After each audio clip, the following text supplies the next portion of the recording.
وَلْتَكُن مِّنكُمْ أُمَّةٌ يَدْعُونَ إِلَى الْخَيْرِ وَيَأْمُرُونَ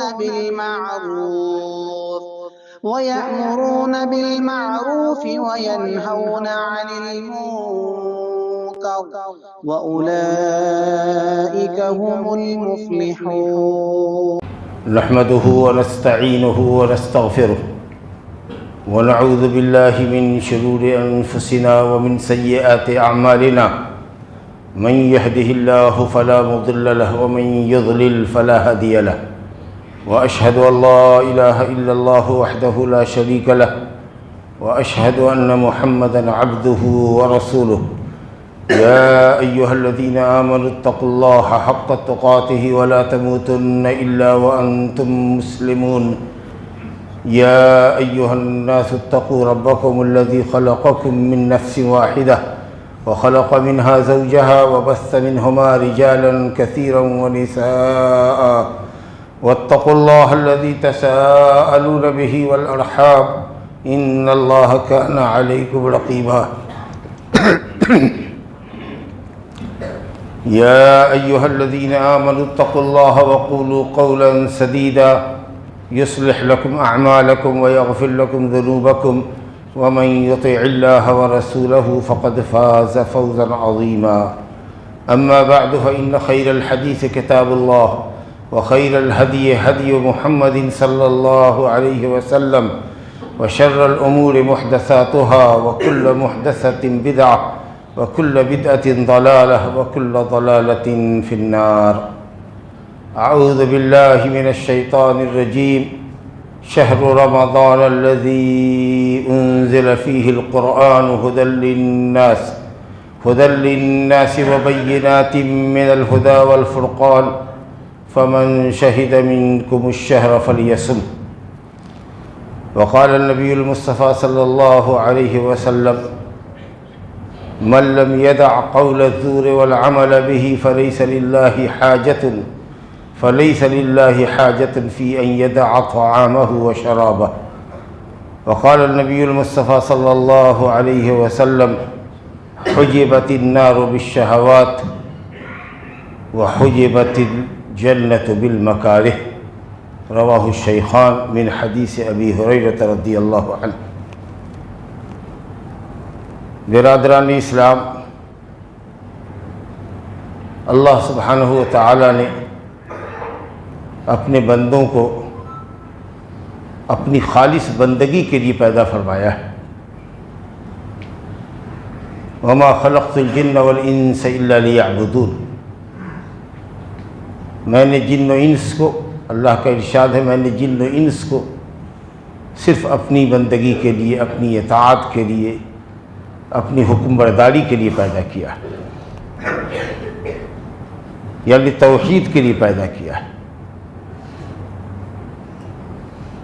اور توحید کی راہ دکھانے، توحید کو سمجھانے اور توحید کے عملی تقاضے یعنی عبادات کو عملی طور پر بجا لانے کے لیے اور عملی طریقہ سکھانے کے لیے اللہ نے حضرات انبیاء اور رسول علیہ السلام کو بھیجا. وَلَقَدْ بَعَثْنَا فِي كُلِّ أُمَّةٍ رَسُولًا أَنِ اعْبُدُوا اللَّهَ وَاجْتَنِبُوا الطَّاغُوتَ. یہ دنیا جہاں ہم اور آپ ہیں اس وقت، یہ دارالامتحان ہے. اس میں ہماری اور آپ کی رہائش اتنی ہی ہے، ہمارے ٹھہرنے کا وقفہ اتنا ہی ہے جتنا شاید ایگزامنی کو ایگزام ہال میں ٹھہرنے کا موقع ملتا ہے. اور اس درمیان میں وہ جو رزلٹ شیٹ تیار کرتا ہے اس کے حساب سے اس کی کامیابی اور ناکامی کا فیصلہ کیا جاتا ہے. ہم بھی دنیا میں اس لیے بھیجے گئے ہیں. اللہ نے زندگی دی ہے، پھر موت دی ہے.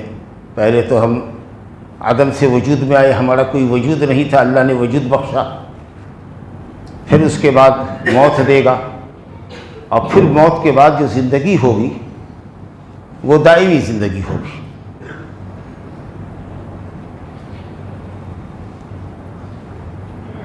تو یہ زندگی اور موت کے بعد دوبارہ اٹھایا جانا، کس لیے ہے؟ اللہ فرماتا ہے الذی خلق الموت والحیات لیبلوکم ایکم احسن عملا، جس نے موت اور حیات جس اللہ نے پیدا کی ہے وہ اس لیے تاکہ وہ تم کو آزمائے، تمہارا ٹیسٹ ہو جائے کہ تم نے یا تم میں سے کس نے سب سے اچھا عمل کیا، کس نے شریعت کے مطابق عمل کیا، اللہ سبحانہ وتعالیٰ کی رضا اور خوشنودی کے لیے عمل کیا، اور کس نے برا عمل کیا، شریعت کے خلاف عمل کیا۔ مقصد زندگی یہی ہے۔ اللہ رب العالمین نے ہم پر کچھ واجبات عائد کی، کچھ چیزوں کو ہمارے لیے حرام قرار دیا، واجبات میں ہونے والی کوتاہیوں کی تکمیل کے لیے اللہ نے مستحبات بھی ہمارے لیے مقرر کیے، اور اسی طریقے سے حرام کے ساتھ کچھ چیزوں کو مکروہ بھی کیا۔ واجب جس کی ادائیگی ضروری ہو کہ نہ کرنے پر گناہ لگتا ہو، مستحب وہ جس کے کرنے پر ثواب ملے، نہ کرنے پر گناہ نہ لگے۔ حرام وہ ہے جس کے ارتکاب پر، جس کے کرنے پر گناہ لگے۔ مکروہ وہ ہے کہ اگر کوئی کر لے تو گنہگار نہ ہو، لیکن عمل ناپسندیدہ ہے۔ اسلام کے اہم واجبات اور فرائض میں سے ایک فریضہ ماہ رمضان کے روزے بھی، جن سے ہم آپ پوری ملت اسلامیہ اس وقت گزر رہی ہیں۔ رمضان المبارک کا نصیب ہونا اپنے آپ میں اللہ سبحانہ و تعالیٰ کی ایک بہت بڑی نعمت ہے،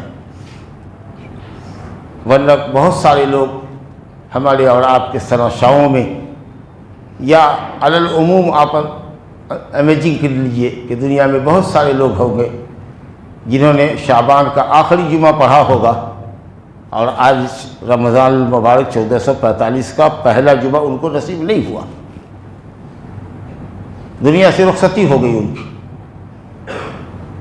بہت سے لوگ ہیں جو کل تک اچھے تھے، اب بیمار پڑ گئے، ہاسپٹلائز ہے یا گھر کے بھی بستر پر ہے، مسجد آپ کی طریقے سے نہیں آ سکتے۔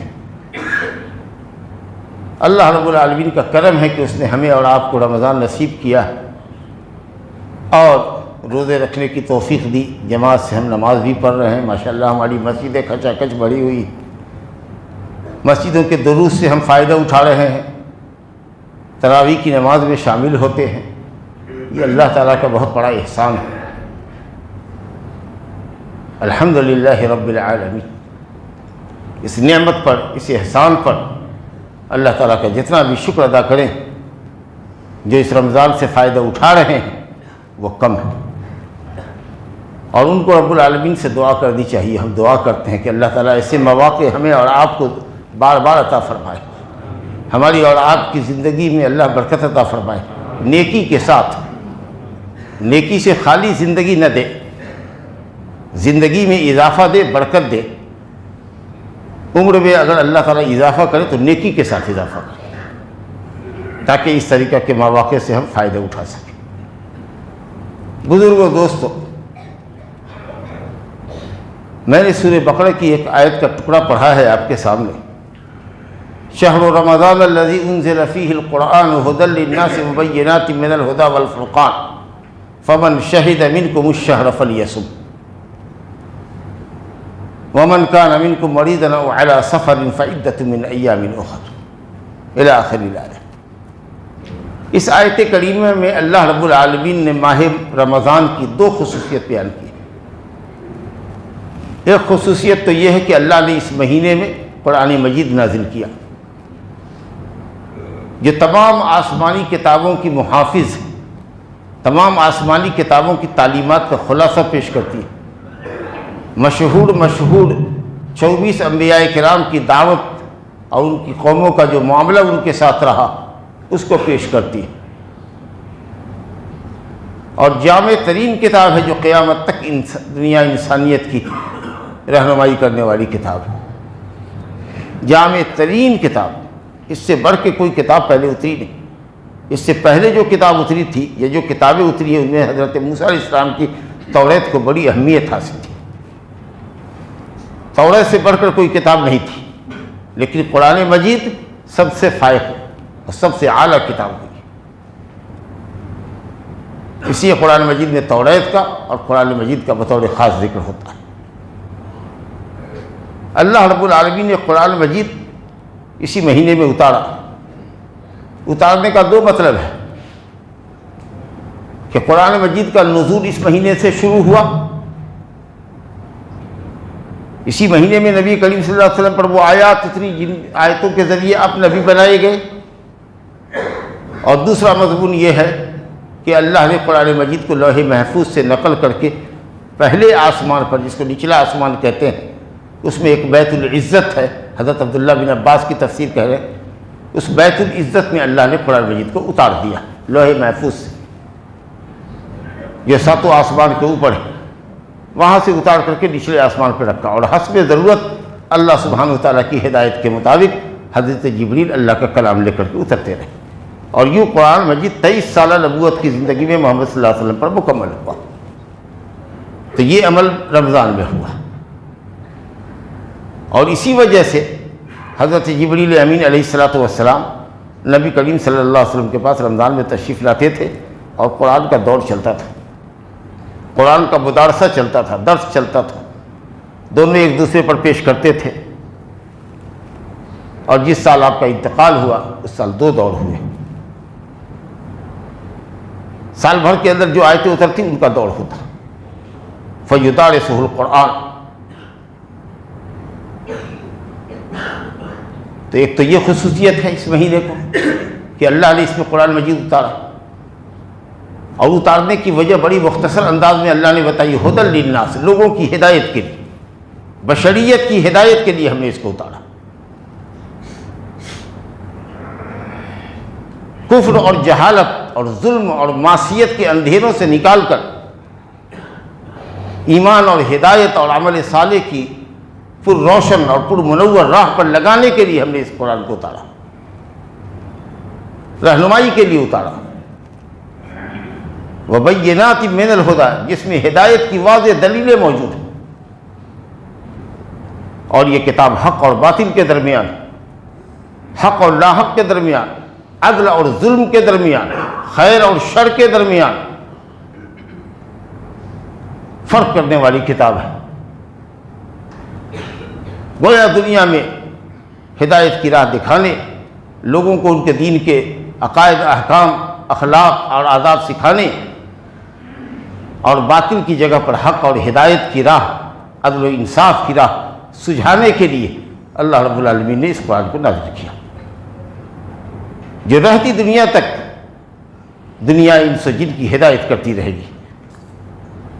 وَأَنَّ هَذَا الْقُرْآنَ يَهْدِي لِلَّتِي هِيَ أَقْوَمُ، سب سے سیدھے راستے کی رہنمائی کرنے والی کتاب اللہ نے اسی ماہ مبارک میں اتاری. اس مہینے کا سیدھا تعلق قرآن مجید سے ہے، اور اسی لیے آپ دیکھتے ہیں کہ اسلام نے مشروع کیا ہے قیام اللیل کو، جس میں ہمارے حفاظ آپ کو 11 رکعت کے اندر قرآن سناتے ہیں، اور کوشش ان کی ہوتی ہے کہ یہ ختم بھی آپ کے ساتھ کر لیں.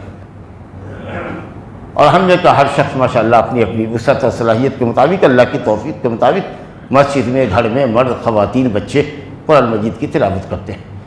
کاش کہ ہم قرآن مجید کو غور و فکر سے پڑھتے، تدبر اور تعقل کے ساتھ پڑھتے، ترجمہ کے ساتھ پڑھتے، بجائے اس کے کہ 2 ختم کرتے، ایک ہی ختم کرتے لیکن ترجمہ کے ساتھ کرتے، تو ہم قرأت کے ساتھ، پڑھنے کے ساتھ علم سے بھی بہرہ ہوتے کہ اللہ تعالیٰ ہم سے کیا کہتا ہے، قرآن مجید کی تعلیمات کیا ہیں. موٹی موٹی باتیں ہم کو یاد رہ جاتی، کیونکہ قرآن مجید تدبر اور تعقل کے لیے اترا ہے، عمل کی کتاب ہے.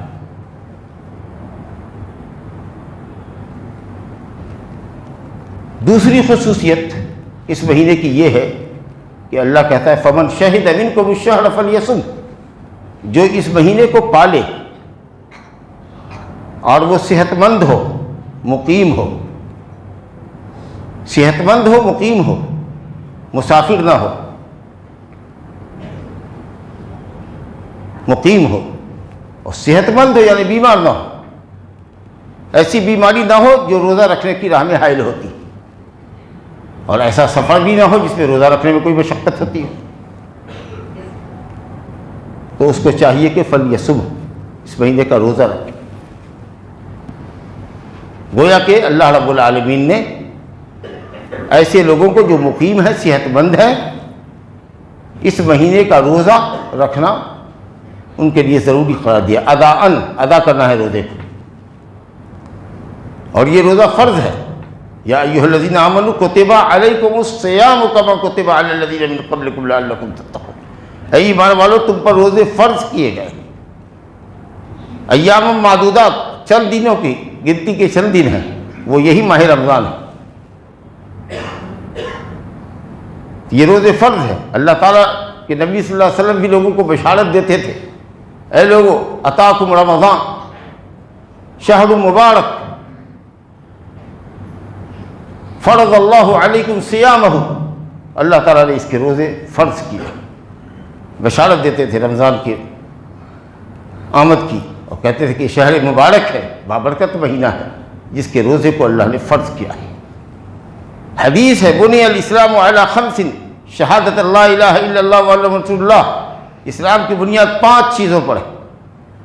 یہ 5 فرائض اسلام، اہم فرائض اسلام، اس میں شہادتین ہے، نماز قائم کرنا، زکوٰۃ دینا، ماہ رمضان کے روزے رکھنا، اور حج بیت اللہ کرنا اگر طاقت ہے تو، فرض ہے۔ تو جو لوگ صحت مند ہیں، مقیم ہیں، ان کے اوپر ادان فرض ہے، اور جو مسافر ہیں یا بیمار ہیں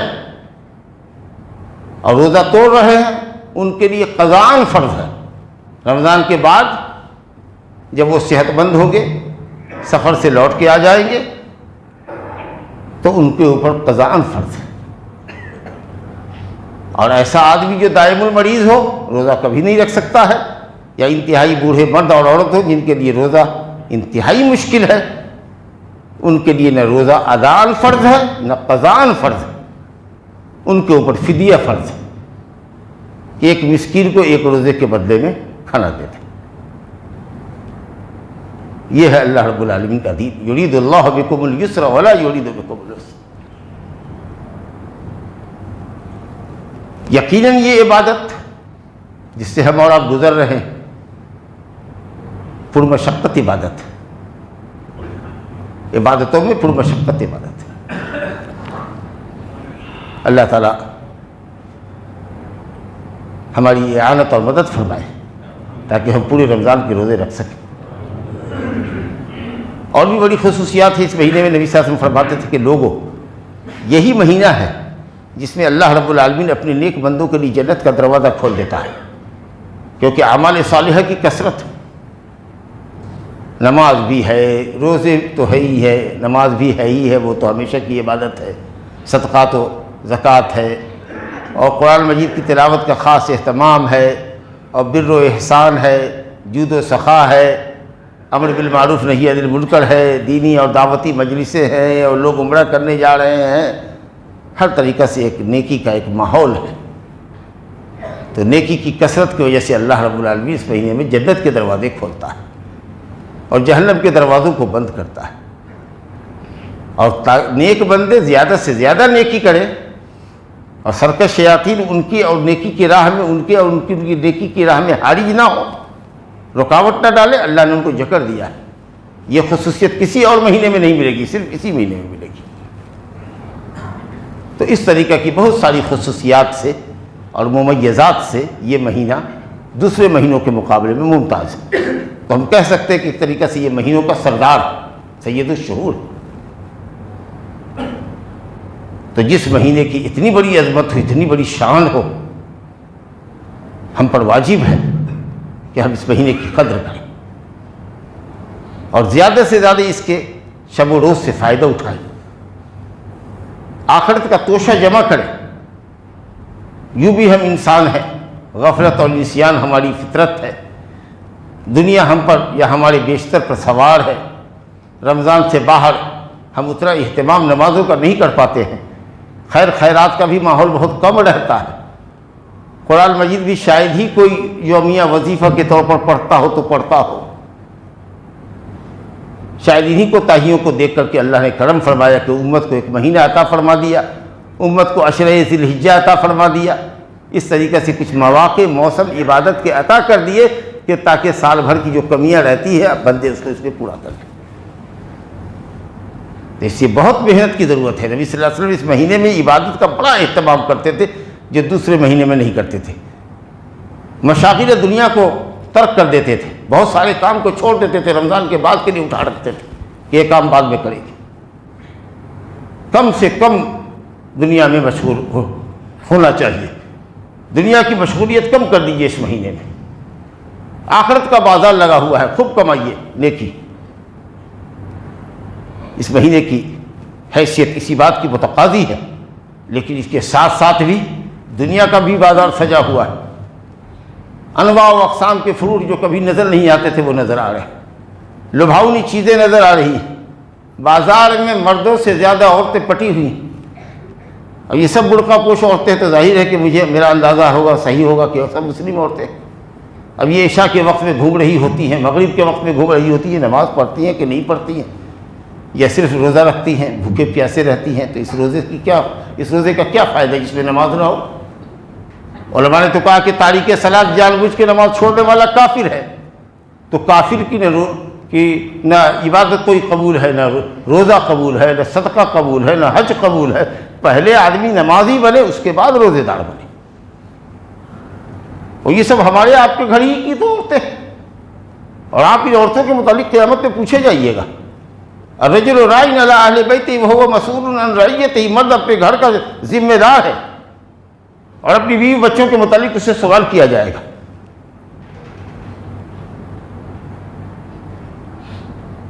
تو بازار میں بھیڑ ہے، دکانوں پہ بھیڑ ہے۔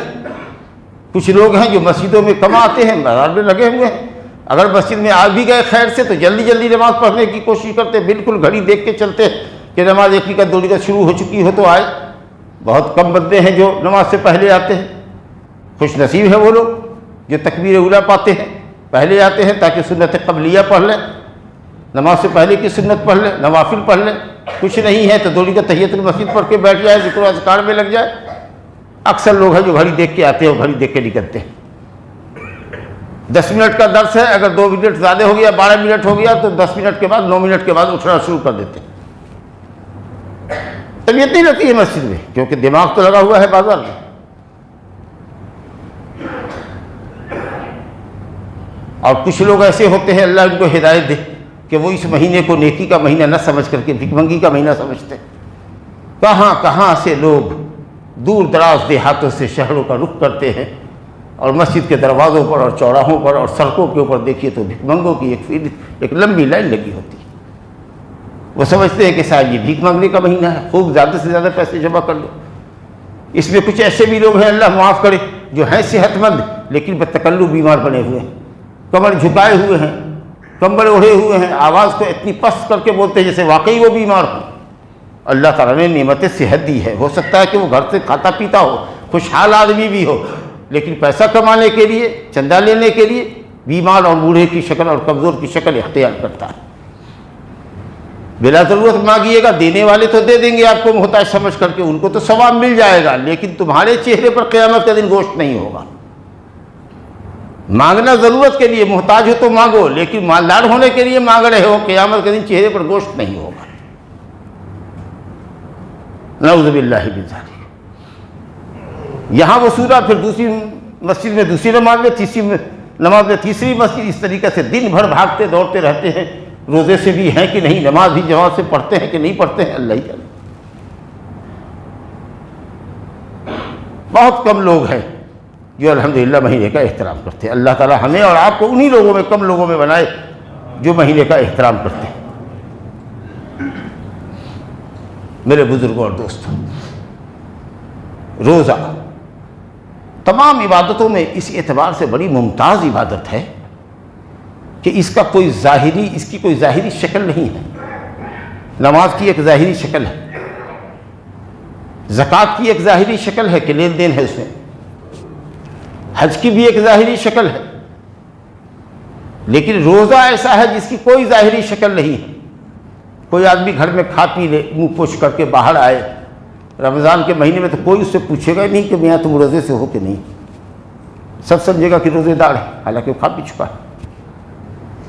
اور غیر رمضان میں آدمی روزے سے ہوتا ہے تو آدمی سمجھتا ہے کہ یہ بغیر روزے سے ہے، تو اس کو چائے کے لیے پوچھتا ہے، ناشتے پر بلاتا ہے، وہ کتراتا ہے، ارے نہیں اب کھائیے، مجھے ضرورت نہیں ہے، ارے نہیں کھاؤ، جب ضد کرتا ہے تو کہتا ہے وہ میں روزے سے۔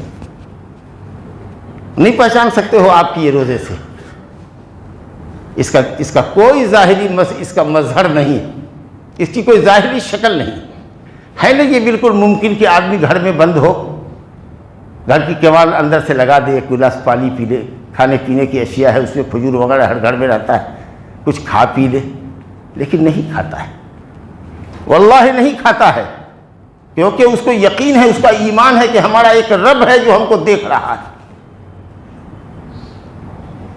کہ ہم روزہ توڑ رہے ہیں، وہ ہم کو ثواب نہیں دے گا، ہماری سرزنش کرے گا، عقاب اور سزا دے گا۔ کتنا ایمان مضبوط ہے روزے دار کا، کس قدر اخلاص ہے اس کے اندر۔ شاید یہی اخلاص کی وہ قوت ہے جس نے روزے کے تمام عبادتوں سے اس اعتبار سے ممتاز کر دیا کہ تمام عبادتوں کا ثواب اللہ رب العالمین نے 10 گنا اور 10 گنے سے 700 گنا تک رکھا، لیکن روزے دار کو کہا کہ تمہارے روزے کا ثواب غیر متعین ہے، مجھ پر چھوڑو، میں کیا دوں گا وہ میں ہی جانتا ہوں۔ اس کا تو اتنا سیدھا مطلب تو ہم کو سمجھ میں آتا ہے کہ 700 سے زیادہ نہیں دے گا۔ جب سب نماز کا ساری عبادتوں کا ثواب 700 گنا ہے تو 700 گنے سے تو ہر حال میں روزے کا ثواب زیادہ ہوگا نا بھائی، سوائے روزے کے کہ بندہ میرے لیے رکھتا ہے اور میں اس کا ثواب دوں گا، تو 700 سے تو زیادہ ہی دے گا نا، لیکن کتنا دے گا وہ بھی انلمیٹ ہے۔ انعام تو منعم کے اعتبار سے ہوتا ہے نا، اگر آپ کسی کو انعام دیں گے تو 150 دیں گے، کوئی مالدار کسی کو انعام دے گا تو 1000 2000 دے گا، اور اگر بادشاہ کسی کو انعام دے تو 1,00,000 5 لاکھ دے گا۔ اور جب بادشاہوں کا بادشاہ انعام دینے گا اور ایسے مخلص بندوں کو انعام دے گا تو آپ امیجن نہیں کر سکتے، آپ ایکسپیکٹ نہیں کر سکتے ہیں، آپ تصور نہیں کر سکتے وہ کیا دے گا، اسی اخلاص کی وجہ سے۔ اور علماء نے کہا کہ الصوم لی، جو اللہ نے کہا الا الصیام فانہ لی، وہ میرے لیے ہے کہ اگر روزے دار بہت سے گناہ لے کر آئے گا، کچھ لوگوں پر ظلم کر کے آئے گا، تو ظالموں کے ساتھ معاملہ کیا ہوگا قیامت کے دن کہ جن جن پر اس نے ظلم کیا ہوگا، مظلومین کے مقدمات جب اللہ کے سامنے آئیں گے تو ظالموں کی نیکی کاٹ کاٹ کر کے مظلوموں کو دے دی جائے گی۔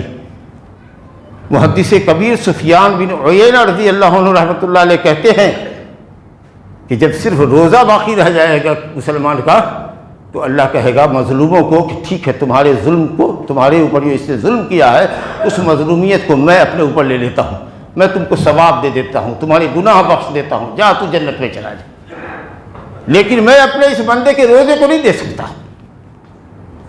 کہتے الا الصوم فانہ لی، یہ اس نے صرف میرے لیے رکھا تھا، کہیں اس کے عمل میں ریاکاری نہیں تھی، اس قدر مخلص ہوتا ہے روزہ دار۔ لیکن ہاں نیت میں ریاکاری ہو سکتی ہے، دکھانے کے لیے روزہ رکھ رہے ہیں، اب بلا وجہ کے لیے بھی بار بار باہر نکل رہے ہیں، لوگوں سے کہہ رہے ہیں آج تو میرا روزہ چل رہا ہے، آج تو میرا روزہ چل رہا ہے، تو یہ بول کر کے تو آپ کہہ سکتے ہیں، لوگوں کو روزے دار بتانا، اپنے آپ کو جتا سکتے ہیں، لیکن روزے کی کوئی شکل نہیں، روزے کی کوئی ظاہری شکل نہیں ہے الحمدللہ۔ تو یہ خصوصیت ہے رمضان کے روزے کی۔ کاش کہ یہ روزہ جس کو اللہ نے اپنے لیے خاص کر لیا، اخلاص کی بنیاد پر، بندے کے اخلاص کی بنیاد پر، اور جس کے ثواب کو غیر محدود رکھا، اس کی شرطوں کو ہم پورا کرتے، اس کی شرطوں پر ہم پورے اترتے۔ اب وہ شرط یہ ہے کہ ہم روزے کو مفترات سے جس طرح پاک رکھتے ہیں، کھانے پینے اور بیوی سے صحبت اور جماع سے الگ رہتے ہیں، اسی طریقہ سے ہم غیبت سے بھی پرہیز کریں، ہم جھوٹ سے بھی پرہیز کریں، ہم دھوکے سے بھی پرہیز کریں، ڈنڈی نہ ماریں، لوگوں کی ٹھگی نہ کریں۔ یہ سب روزے کو خراب کرنے والی چیز ہے۔